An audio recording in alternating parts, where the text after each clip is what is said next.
This is NC Spin, an unrehearsed discussion on issues of interest to North Carolinians. Now, here is your moderator, Tom Campbell.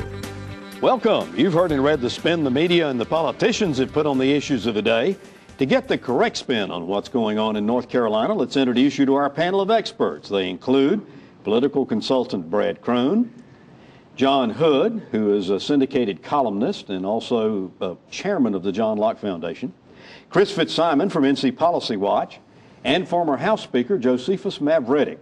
Well, this week's show promises to be interesting and could be controversial. We begin by talking about the Board of Governors' recommendation to close centers and institutes.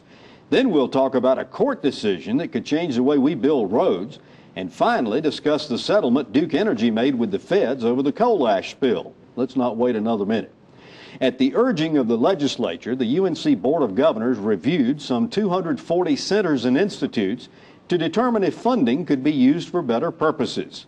The group studying the centers suggested 3 be closed, 13 others be reviewed further by individual campuses, and 8 closed on their own accord. The most visible and controversial recommendation involved the closing of the University of North Carolina at Chapel Hill's Center on Poverty, Work, and Opportunity, headed by Gene Nickel. Brad Crone, the left and the media and the professors have had a field day comparing this closure to the 1960 speaker ban law that limited free speech on campus. Supporters of the recommendation say it was nothing but a launching pad for John Edwards' political career and question how the center furthers the purpose of the university. They see these organizations shouldn't be about political advocacy. What's your take? Well, my take is that the regular everyday citizens across North Carolina really aren't worried about the status of the Poverty Center in the state of North Carolina. They're more worried right now about getting the trash picked up and the roads cleared off following the winter weather we've had. It's politics. I think everybody understands it. It shouldn't be a shock to anyone in Chapel Hill that the legislature, driven by a moderate to conservative Republican Party, is going after institutions like this. Nor should it surprise anybody in Chapel Hill that they, don't necessarily like providing a platform to one professor to provide a club to beat them over the head with it. And it's not anything different than the Democrats have done in the past, Tom. They've learned well under Mark Bass Knight and Tony Rand. So the shock factor is just not there. I think, I don't have a problem with them closing the Poverty Center. Joe, what does it say that they only found 3 that they recommend closing, 13 that they recommend that the campuses review further? Well, if you add 13... Out of 240. Well, if you add 13, 3 and 8, you get about 11%. So I think it's much ado about nothing. But I'd like to ask Brad a question that's haunted me since the first exposure of this, and that is, one of the themes is there's no taxpayer money involved. This is all privately funded. Well, we talk on this show all the time about transparency, both ends of the string, transparency. Well, where is this private money coming from? Yeah, that's a very good question. Well, we don't know about that. Yeah, well, right. Are we seeing money from the... All right. Well, tell us where it comes from. Reynolds Foundation. Largely from the Smith Reynolds Foundation. This is, look, Gene Nickel has had no damage done to him whatsoever. Let's keep in mind he could write any column or do anything he's did before that he does now, so the Poverty Center closure doesn't affect his And he's still on the payroll. But I'm also, here's 2 things that really bother me about this. First of all, I am not at all pleased or impressed by people complaining about infringements of freedom of speech about a man who himself has advocated limiting the freedom of speech of other people. He has repeatedly said he wants to repeal and overwrite Citizens United, which is a Supreme Court decision about freedom of speech. Even the ACLU understands that was a freedom of speech case. Furthermore, some years ago, at UNC Chapel Hill, there was a proposal to do some programming with private funding. It was a conservative foundation that I currently head, the Pope Foundation. The faculty didn't say, oh, it doesn't matter. If it's private funding, who cares? They went absolutely ballistic, saying, how dare a private foundation fund anything on our campus without our permission? That is exactly the problem here. It is not about freedom of speech. If they truly believed in freedom of speech, they would act differently than they do. But Chris, Gene Nickel has become the lightning rod in this whole thing, Sure, has he not? Well, and part of the problem is, one of the problems they have is that they came out and said this was about, and you even read it in your introduction, about how state money is spent. And then we find out during the process that no state money is spent. Now, he's still speaking for a poverty center at the University Law School, but it's obviously not about saving money because no money was spent. I think it was, it is politics. It's part of going after people that the Republicans who are in power don't agree with.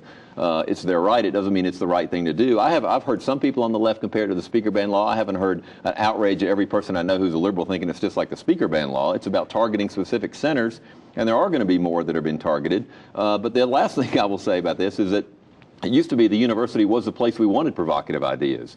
Frank Porter Graham was one of the biggest figures in the University of North Carolina's history. He said provocative things all the time as the chancellor of the president of the university system that offended a lot of people. But answer me this. Didn't this same Center on Poverty hold 2 conferences in which the public wasn't invited and only invited guests were allowed to attend? No media coverage was allowed? There was members of the public. Are you answering the question and asking it? Yes. Well, okay. Then I guess I don't need to be here, Tom. I guess I don't need to be here, do I? No, wait a minute. No, wait a second. You're asking me a question that you're not going to let me answer. No. Go ahead. Well, thank you. I was at one of the conferences, not both of them, and there were members of the public there. There were people there who from all sorts of disciplines and every place all across the board. So it's not exactly accurate. It was open to anyone who wanted to attend? I don't know that. No, it was there not. Was a lot of there were a lot of people at that poverty conference. Sure, there were people there, but it was not open to the general public. And the media. I think you've got to open it up, though, and ask the question, at the end of the day, what's the value? And that's a real big question mark that's still out there. Well, I think you've got to go further than that. I know we're going over our time, Tom, but the other question is, why do we need 260-some centers at the university at Chapel Hill? And what public purpose do those centers accomplish? Some of those bring in millions of research dollars. Some of those centers are engineering professors working with biology professors, and they call themselves a center because they can get federal money and federal grants, and they're called a center, and they employ people and they get research. Most of those centers I got that. He's asking why we need so many centers. I'm saying a lot of those centers are those kinds. Good. Let's keep this going. How are those centers, they are not publicly funded, they're privately funded, is that correct? They may get some federal dollars. They may get some federal dollars, but the other ones have private funds coming in. Good. Now we got private funds. How are those private funds handled from tax purposes?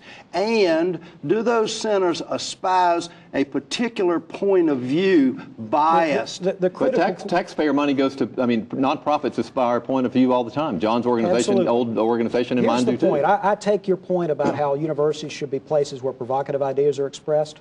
And they are. That is exactly the problem. I want you to consider the idea that if there was a parallel program proposed at the law school that the Pope Foundation was going to fund, whether the university community would accept it. They would rebel against it because they are against freedom of speech. All right, I got to call this off. They can rebel all they want. That's freedom of speech too, isn't it? I got to call this off because I've got to take some freedom of speech to break for a commercial. If you like NC Spin and want to see more, be sure to visit our website, ncspin.com or NC Spin on Facebook.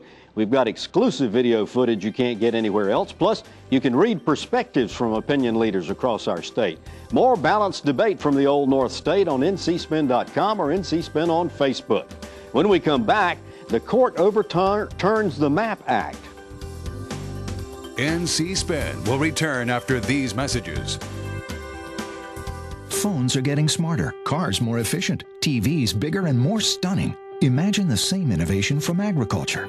Meet the Plant Sciences Initiative at NC State, a proposed state-of-the-art research complex where world-class researchers will tackle agriculture's toughest challenges, like feeding the world's rapidly growing population while preserving natural resources for future generations. Join Farm Bureau and NC State in moving North Carolina to the forefront of ag research in the world. Visit keepaggrowing.org.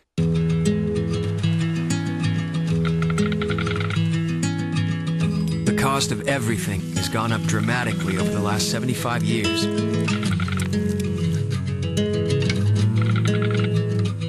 With one exception, keeping electricity affordable. That's the power of your co-op membership. Learn more at togetherwesave.com. North Carolina's Touchstone Energy Cooperatives, looking out for you. Every year, North Carolina patients undergo 635,000 same-day surgeries.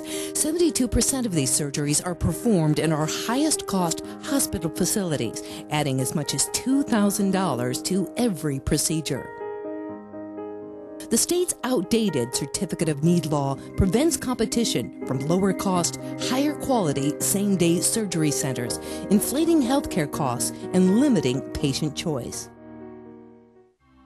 Tell state lawmakers it's time to lower healthcare costs now. It's time to make a simple fix to an outdated law, increasing patient choice and lowering healthcare costs now. You can help. Visit reformconnow.com and tell lawmakers it's time for a simple fix to an outdated law. It's time to lower healthcare costs now.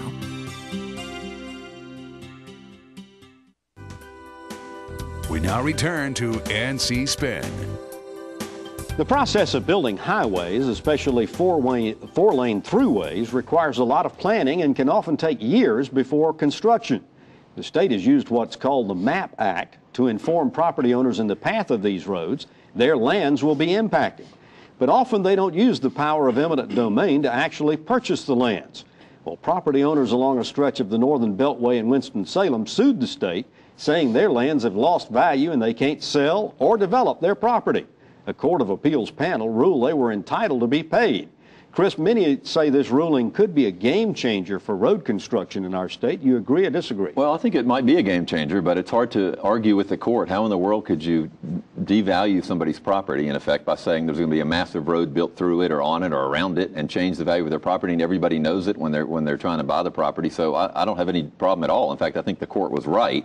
The question will be how the Department of Transportation and how road planning now proceeds, whether they're going to have to pay this money up front early on. I do think it's going to change not only road building, but the financing of how we build roads. The state's trying to decide, John, whether they're going to appeal this to the Supreme Court. On what basis would they do so? I mean, obviously it cost them a lot of money if it's upheld, but...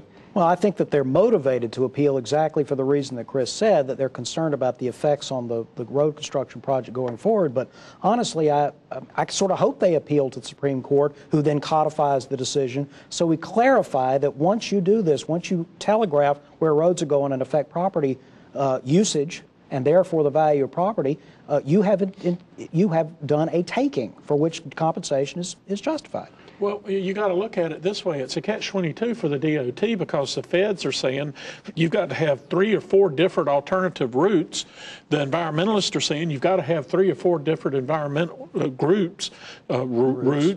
So, you know, you're darned if you do and darned if you don't. Yeah. There's another side to this, too. How about the property owners that have increased value to their property, where the intersections are, where the water and sewer lines are? Do you balance those two and say, on balance, everybody has been treated fairly? Or do you say, well, no, we have to take away from people whose property is going to gain in value because of its location and give to people whose property is going to decrease in value because of its location? Well, Joe, local governments essentially do that, because if your property values rise because you're in an attractive place, then your property taxes will eventually rise, and the governments do collect some Other revenue states are able to do this, though, without going through this MAP Act kind of charade, if you will. And have laws that say that within 30 to 180 days, after the state decides this is where a route's going to go, they have to purchase the land. Could that work here? Well, most states don't have the Southern Environmental Law Center over in Chapel Hill gnawing on their butts every week, too, with threatened lawsuits for every time they sneeze. So how is this going to affect Governor McCrory's 25-year transportation plan? Is it possible that it might effectively cancel some of the projects? Of course, because if they're going to have to spend, instead of X amount, Y amount, then they're going to have fewer projects. I mean, that stands to reason. So can we expect to see perhaps some legislation to modify or change this law or overturn it? Well, the legislation needs to conform with the decisions and with constitutional rights of landowners. It's just as simple as that. All right. After these messages, we're going to talk about Duke settling the coal ash spill. NC Spin will return after these messages. Where do you go when you need to know? ANC makes it easy for you to get the information you need to make well-informed public policy decisions. Our members are industry leaders who are ready to share their industry-specific insights with you. Want to hear both sides of the story? ANC members can tell you. Just use the ANC member directory as your guide or call us directly. ANC members have the knowledge, expertise, and perspective you need to create public policies that are good for North Carolina. We are ready for your call. Medicaid system is not a perfect system. There are things that could be changed, but there's a lot that's going well with the system. Community Care of North Carolina is in place. It's a team of nurses, advisors, caregivers who help us out. We want to call and say, look, I've got Miss So-and-so here. She needs to have her weight checked each day because she's got congestive heart failure. Can you send one of those monitors out to the house and keep an eye on this and let me know if her weight goes up too much, because if it does, she's retaining fluid and she's going to be back in the hospital.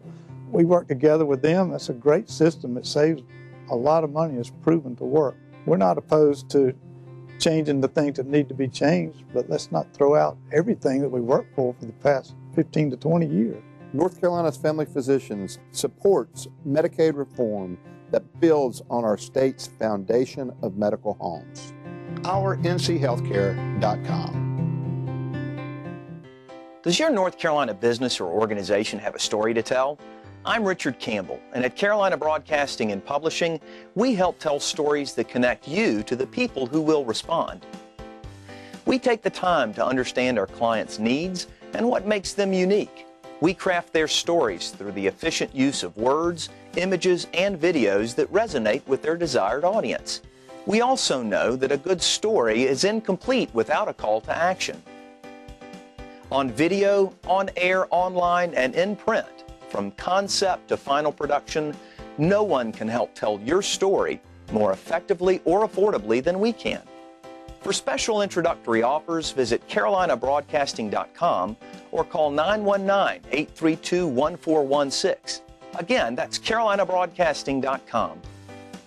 Let us help tell your story today.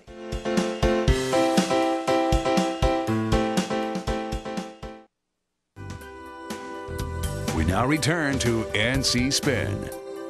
Ever since last February's coal ash spill on the Dan River, we've known the federal government was conducting a criminal investigation into who was responsible for violations of the Clean Water Act. Last week, it was announced that Duke Energy had reached an agreement that would include $68 million in fines and restitution and another $34 million for community service and mitigation projects. The money will come from shareholder profits, we are told, not from the ratepayers. Joe, this settlement agreement didn't say whether the Department of Environment and Natural Resources was guilty of anything, and it doesn't settle any of the state lawsuits. Two questions. Was it fair, and how it's going to impact the state of North Carolina? Well, first of all, it's a woulda, coulda, shoulda thing, and now we have a federal agreement on a criminal issue, and we have a big pot of money depending on your point of view. In my opinion, our viewers will look at this and say, $102 million. Boy, that's a lot of money. And they think, Duke's going to write a check for $102 million and give it to the feds. The shell game begins. $68 million is under one pot. $34 million is on another pot. And if it was just a receivable to the federal government, then we could track it and say, okay, how much of this has been paid and where did it go? What Duke has got from its battery of attorneys is precedent for what they did and how they did it. And now they're going to use that precedent, in my opinion, for at least 2 decades to mitigate all right, we heard this all cost. this talk about this federal subpoenas flying back and forth and criminal prosecution and all this kind of stuff. Is the grand jury investigation over with, Brad? Yeah, I think pretty much so, and I think there weren't any surprises that the grand jury found other than some negligence on Duke's behalf. I think the big news out of this is that the shareholders are paying the bill and not the ratepayers. The question mark is the $102 million big enough to help restore the environmental impact done to the Dan River? And the last thing, how does Duke repair its image? How do they restore faith and confidence and integrity back in their company? A company as big as that, though, John, does this really destroy their image or harm their image? Yeah, I'm not sure how they're going to pay this bill. I mean, they're going only to have to getting go $8 under billion a every year. single cushion and go panhandling in the street. I just don't know how they're going to survive. Well, our power bill, our electricity might start flickering. Well, the interesting thing about what Brad said is that, okay, the ratepayers are going to, I mean, the stockholders and shareholders now, yes. That's this piece of it. Now Duke can say, well, our shareholders have already done this. Now the rest But aren't of they you guaranteed people, a profit, Chris? Absolutely. Yeah, and I mean, I think it's $1.9 billion was Duke's revenues last year. So this is $100 million, $102 million out of $1.9 billion. Yeah. So there aren't a lot of cushions they're turning over. And the problem has been estimated to fix all other leaking landfills is $9 billion. Right. And now we're talking about 1.2. You know, that's spillage. Any concept about what's going to happen in these state lawsuits? Are they just going to sort of fold and follow suit?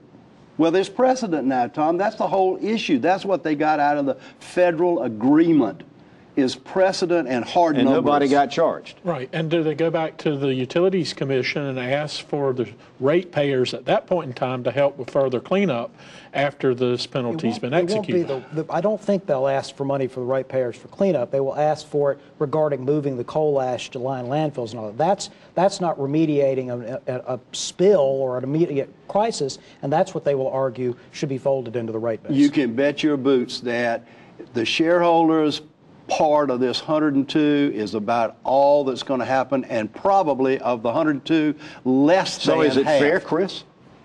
Well, I don't know if it's fair or not. I don't think we know enough yet. I think that it's one step in this whole process. I think if the state lawsuits went away, if they didn't have to do more remediation, I'm still not convinced that they did everything they were supposed to do under the previous law, much less the ponds that we know are leaking now across the state. I think this is just the beginning. Okay. Absolutely. When we come back after these messages, we'll ask the panel to tell us something we don't know.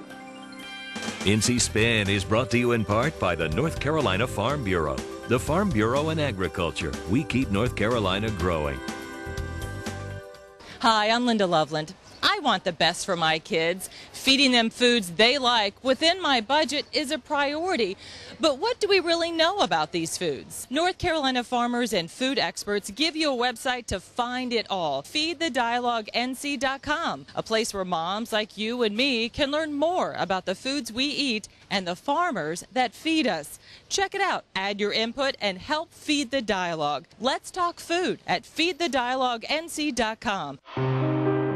Nobody ever imagined a mammogram machine being subject to CON law. If I want to invest our business dollars into technology that I think is going to benefit my patients, my customers, we should be able to do that. I think it's time to take a law that was intended to protect the citizens of North Carolina and now is harming them and change it. I'm Dr. Bruce Schroeder, and I support CON reform. Visit reformconnow.com. Medicaid system is not a perfect system. There are things that could be changed, but there's a lot that's going well with the system. Community Care of North Carolina is in place. It's a team of nurses, advisors, caregivers who help us out. We want to call and say, look, I've got Miss So-and-so here. She needs to have her weight checked each day because she's got congestive heart failure. Can you send one of those monitors out to the house and keep an eye on this and let me know if her weight goes up too much, because if it does, she's retaining fluid and she's going to be back in the hospital. We work together with them. That's a great system. It saves a lot of money. It's proven to work. We're not opposed to changing the things that need to be changed, but let's not throw out everything that we worked for the past 15 to 20 years. North Carolina's Family Physicians supports Medicaid reform that builds on our state's foundation of medical homes. OurNCHealthcare.com. We now return to NC Spin. Okay, now it's time for one of our favorite parts of the show when we ask the panel to tell us something we don't know. Chris Fitzsimon, I'll start with you. One of the surprises in the General Assembly last week was the unveiling of the House leadership's business incentive plan, and we can all have different ideas about what should be in there, what shouldn't be in there. One of the things that was not in there was a restoration of the historic tax credit program, which revitalizes downtown and creates jobs. It's supported by developers and environmentalists, and whatever you think of it as a policy, Governor McCrory has been crisscrossing North Carolina for the last 3 to 4 weeks, appearing at probably half a dozen news conferences and events, saying it's one of his priorities. It's very important to him and the administration. He's appeared with Secretary Klutz. When the House leadership came out with that program, the historic tax credit was not in it. And I thought that was a startling comment about the relationship between the governor and the legislature. Maybe they weren't going to pass it, but surely they would put the governor as one of his priorities in the bill to start the discussion. But the gas tax exemption for American Airlines was there, absolutely. Yeah. Joe, tell us something we don't know. Well, I think one of the unintended consequences of all the testing that's going on in the public schools is cheating. Schools have the honor system, the school has the honor, the students have the system. I think it's getting to the point where we're going to start hearing more about cheating in schools. We're a litigious society. Mamas take the side of their children against the teachers. The requirements to prove cheating are so stringent that I think this is going to be an emerging issue for some time. Interesting. Brad Crone, tell us something we don't know. Tom, one of the issues that I pound on when I'm here all the time is funding for our courts and the critical need that the courts are facing right now. The Chief Justice of the Supreme Court will appear before the legislature in a rather historic speech next week to give a state of the courts report to the legislature. And it's going to be interesting to watch how much money he's willing to ask the legislature to make sure that they have the IT infrastructure and the staffing they need for the prosecutors and the clerks to be able to serve our citizens. Quickly, what does it mean that they invited him to speak? Well, I think that it's historic. It's the first time since I. Beverly Lake has been there. So I think there is some willingness to listen to him. John, tell us something we don't know. Tom, I've mentioned before on the show about North Carolina vaulting up in the presidential primary in 2016 and how that might affect politics in the state. There's been a lot of developments in that, some media coverage this past week. And essentially what's going on is North Carolina's law puts it as the presidential primary will be the Tuesday after South Carolina's primary. That would have put it, according to some estimates, around the third week of February. That would violate the Republican National Committee's law and lead to North Carolina losing most of its delegates to the National Convention. There's been a lot of different back-channel efforts. The governor's involved, legislative leaders, David Lewis, who's in the House, who's also on the he's a national committeeman.